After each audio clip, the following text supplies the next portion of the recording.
Let's make sure we can analyze the computer output that we're getting for hypothesis testing for a population mean, because that's going to be required for sure on exams and final exam and stuff like that. So the American Medical Board conducted a study in 2004 and found that the average age for the onset of anorexia nervosa for women was 15. A researcher decides to test these results and randomly samples a number of women admitted to all Toronto area hospitals under the diagnosis of anorexia nervosa. The hypothesis test outputs for 2 computer programs are below. Use these results to answer the questions. And again, like most things, you won't be given both of them in reality. I'm giving you both of them in the notes so you can learn how to analyze each one. All right. So there's StatCrunch, there's Minitab. StatCrunch, of course, we already know how to find ourselves because we have it right here for both the 10.2 example 1 right there and the 10.3 example 1 right there. Required for our technology project, if you're in the online class, that is. All right, so what parameter are we testing? Well, you can see it right there. Minitab actually writes out the word mu, mu, but you can see the symbol for StatCrunch. What type of test is this? Well, this is a left-tailed test for sure because it's got the less than symbol on that alternative hypothesis. So state those hypotheses. Well, from StatCrunch, that's not hard. H0, we say H1, but you can say HA. It's not a big deal. And mu equals 15, mu is less than 15. Now, how many women were sampled? N is 20 right here in Minitab. You can see it. StatCrunch, you can't see it directly, but they tell you the degrees of freedom is 19. And since DF is 19, that means N is 20 and vice versa, right? So if I give you Minitab, you'll have to find the degrees of freedom as N minus 1, which is 19. If I give you StatCrunch, you know the degrees of freedom is 19, and therefore you deduce that the sample size was 20. What was the average age of the women selected, the women sampled, excuse me? That was 14.251. It's right here, sample mean, 14.251, right there. All right, what was the standard deviation? Well, you hope that I give you Minitab on that one because it's right here, 1.512. Standard error is S over the square root of N. So you could solve for it if you had to. So I guess I could make a note. Ooh, I don't want that underlined though. What was that? 0.03, oh, 0.388. 0.388 is equal to S over the square root of N. You could solve it if you had to, because you know what N is. So you could substitute N in and solve it for S. You wouldn't necessarily want to, but you could. All right, what about the test statistic? That's negative 2.22, which is right there, negative 2.22.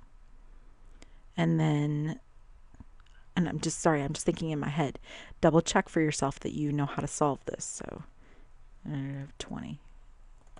You know what, I just want to type this up in an equation, that way you can see it. Equals S over the square root of 20, because 20 was our N.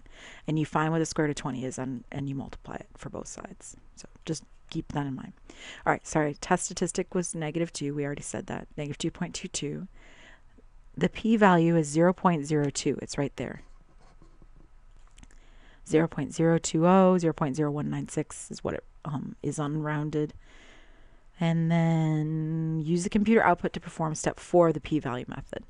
All right, p-value method's the easier one. That's the one where you take your test statistic, which you found up here, 2.22, you put it down. This is a left-tailed test, so I only draw the left tail. And that area that I've shaded is 0.01939. That's the p-value. 0.020 if you like. That's what it rounds to, right? Something like that.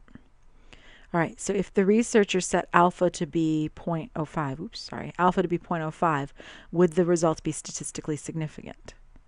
Well, yeah, because 0.019 is less than alpha, which is 0.05, so we would reject the null hypothesis, right? And remember, reject null equals significant. When they ask that question, they're asking, would you reject the null hypothesis? Yes, right? It's statistically significant. I would reject the null hypothesis. If the researcher set alpha to be 0.05, what conclusion would be reached? And that's where you write, there is enough evidence to support the claim that the average age for the onset of anorexia in girls is lower than 15, because that's what our alternative was. We rejected the null. we're going with that alternative that it's less than 15. Alrighty, done with that. Now here's a little fun joke. I got it from xkcd.com. Feel free to look it up. All you have to do is look up jelly beans. I'll let you look at it for a second. Right? So they keep finding it's not. One time it is right there. Whoa, right? And then not. And of course, the headlines talk about the one that was instead of all the other ones that weren't. It's very similar to what we talked about in 10.2 with the, or excuse me, 10.1 with the false negatives for the example I gave was global warming, global climate change, whatever, right here, you know, and people pay attention if they want to those 4 negatives and go, global warming's a hoax, blah, blah, blah, blah, blah. And they're talking about these 4, and they just list those 4 tests, but they don't list the rest of the ones that didn't show that showed the opposite, right? People listen to what they want to listen to, and that's what the cartoon is making fun of, that they'll, you know, the newspapers and the media, and sometimes the people that have an axe to grind will just pick out the one thing that they really want to pay attention to. And so feel free to read that over. Have a good time with that. All right, and that leads us to a more important problem, which is the effect of a significance test of increasing the sample size. So I just have a simulation here. I have random numbers are used for conducting simulations. We already did one, as a matter of fact, in this chapter. We used random numbers right here with this random die roll thing. You can make computers choose random numbers. So a difficult programming challenge, if you're ever taking computer programming, is writing a computer program that can generate random numbers properly. Long story short, but essentially Excel, even Excel, is not doing this truly randomly. It's close to random, but it's not really random. All right. And we're not going to get into why and all that stuff. Take a computer science class. All right, so each digit must be equally likely to be 0, 1, 2, 3, 4, 5 through 9. And the digits in sequence must be independent. The probability of each digit must be 0.10, regardless of which digits were generated in the past. So in other words, to get a computer program to do this, it's got to do a lot of things. It's got to be independent. It's got to have the same probabilities. It's got to do all sorts of stuff. So one test of software for generating random numbers is to calculate the mean. And it should truly, if it's truly random, the mean should be about 4.5. Why 4.5? Well, if you added up 0 through 9, 0 plus 1 plus 2 plus 3 plus 4, right? And divided by 10, you should get 4.5. All right, so let's consider a test of mu equal 4.5 and the mean is not equal to 4.5 when a sequence of random digits has a sample mean of 4.4 and a standard deviation of 2.9. Okay, so what I'm saying is I have Excel, for example, generate 100 digits and the random sample's mean was 4.4 with a standard deviation 2.9. And then I have it do it again with 10,000 and somehow magically the sample mean still was 4.4, the sample standard deviation was 2.9. Follow? So I go over my computer and I have it randomly do 0 through 9, like ran between 0 through 9 100 times and then 10,000 times. That's what happened. And each time it came up with the same mean, same standard deviation. So the question is, are the differences in the means statistically significant? All right, well, standard error, remember there's a formula for standard error. Standard error is equal to your standard deviation divided by the square root of your sample size. So it's 2.9 over the square root of 100, which is 2.9 over 10, or it's 2.9 over the square root of 10,000, which is 2.9 over 100, which is 0.029. These would lead to 2 different t-statistics, and you can see them. I'm not making them up out of the sky. They're right there in the output. You don't even have to calculate it. This one with 100 random digits gets you a t-statistic of negative 0.345. This one with 10,000 is negative 3.45. And you can see the p-value. Look, p-value is 0.0006. So the p-value is much smaller for the latter because the curve has a much smaller spread. It has a spread of 0.029, which is much tighter than the other one, which is 0.29. But the difference of 4.4 to 4.5 is still really small, no matter how large your n is. So taking a really large sample hyperinflates the significance of the difference. So let me see if I can get you to understand. So remember from 8.1, the bigger the sample, the more mushed in the curve is, right? Remember that? So what I'm showing you right here with that 0.29, that's how mushed in the curve is when n was 100. When n is 100, there's your mush, there's your standard deviation. It's called the standard error, right? When n is 10,000, there's your spread, right? Much, much smaller, much tighter curve. Okay, what's that going to lead to? If it's the same numbers, which it is, it's 4.4 every time, but with the standard deviation much smaller, that means that that same value, 4.4 minus 4.5 over 0.29, right, is negative 0.34. You're only 0.3 standard deviations away, which isn't much at all. But when it's 10,000, you're 3 standard deviations away, 3.45 standard deviations away to be exact. So much farther. Because it got tighter packed, it's much farther away in terms of standard deviation, right? So it seems like this is a really big deal. So yes, hold on one second. Here, let me put it in here. This one, when n is 100, is not, I'll just delete that. That was the formula for standard error. This one is not statistically significant.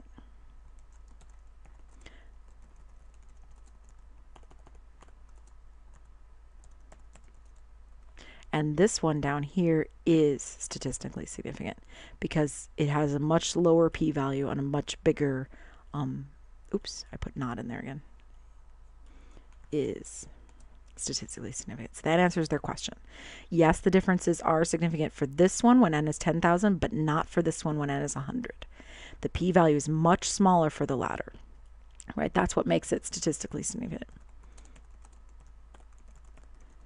That said, you want to be careful because yes, the curve was tighter. It has smaller spread. So the difference was statistically significant. However, the difference of 4.4 and 4.5 is really, really small. It doesn't really matter that n was really large. It's still a really small amount. In other words, yeah, it says it's statistically significant, but in practical terms, it's not really that significant. That's not a real big difference in when push comes to shove between 4.4 and 4.5. It just isn't, right? I know it's statistically significant, but it's basically negligible in terms of practical use. And that's what they're saying down here. Practical significance refers to the idea that small differences between, what you expected to happen, like 4.5, and what really happened, 4.4, i.e. statistic, which is 4.4, and the parameter, which was 4.5, might be statistically significant, but the difference may not be large enough to cause concern or be considered important. So the differences were not practically significant and had a large effect on the standard error, which in turn affected the t-statistic and the p-value. But the difference of 4.4 minus 4.5 is still a small difference that isn't worth bothering about.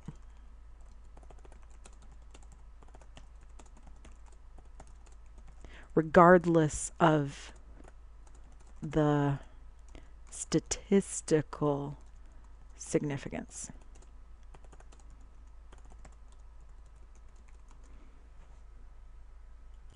So why did it's really actually a small p-value occur? Well, the small p-value occurred because, because what we said here, because it affected the spread so much, it made your test statistics so big. So sometimes n can be so large as to make us think really significant things are happening, but they're just statistical significance. They're not real life significance, right? And I explained why that p-value thing happened right up here. Okay? Sorry, with this whole, the p-value is much smaller for the latter because the curve has smaller spread, and that's affecting the test statistic. And that's the last bit of this section, right? Large sample sizes can sometimes lead to things that seem statistically significant, which are statistically significant, but they're not practically significant. In other words, a small value of p equals 0.001 is highly statistically significant, but it doesn't mean it's a really important finding. Like, what if we showed the anorexia age was 14.9, right? It's like, well, that's close enough to 15 that I'm not going to bother about it. All right, so that's a big deal. Sometimes statistical significance doesn't equal good stuff for us that we actually care about. We're done with 10.3. I'll see you back here for 10.4.